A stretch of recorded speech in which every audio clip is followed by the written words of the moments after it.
Ömür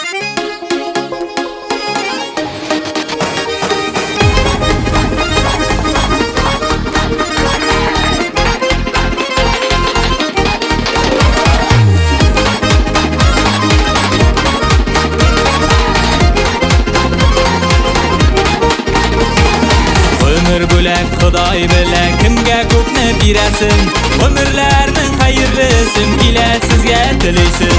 Baxt tilim, shodlik tilim, sog'lik tilim men sizga, u kun nisha o'tganlarga yoqsin uzoq yasharga. Baxt tilim, shodlik tilim, sog' salomat bo'lamiz, tegizlikdan tinchlikda o'tsin umr yo'limiz. Baxt tilim, shodlik tilim, sog' salomat bo'lamiz, tegizlikdan tinchlikda o'tsin umr yo'limiz.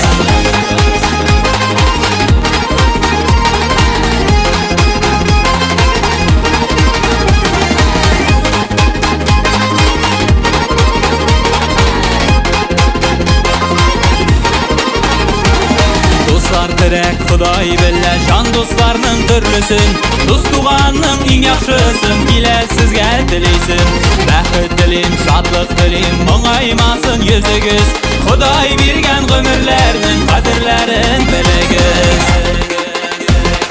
Baxt tilim, shodlik tilim, sog' salomat bo'lamiz, tegizlikda tinchlikda o'tsin umr yo'limiz. Baxt tilim, shodlik tilim, sog' salomat bo'lamiz, tegizlikda tinchlikda o'tsin umr yo'limiz.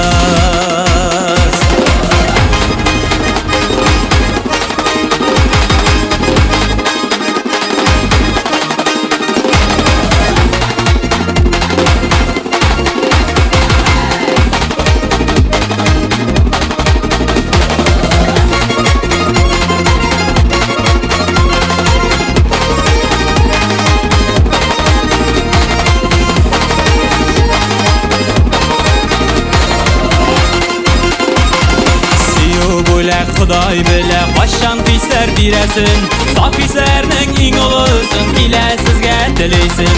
Baxt tilim, shodlik tilim, hislar tilim men sizga, top tushirmay sof hislarga yoqsin suyib yasharga. Baxt tilim, shodlik tilim, sog' salomat bo'lamiz, tegizlikdan tinchlikda o'tsin umr yo'limiz. Baxt tilim, shodlik tilim, sog' salomat bo'lamiz, tegizlikdan tinchlikda o'tsin umr yo'limiz. Tegizlikdan tinchlikda o'tsin umr yo'limiz. Tegizlikdan tinchlikda o'tsin umr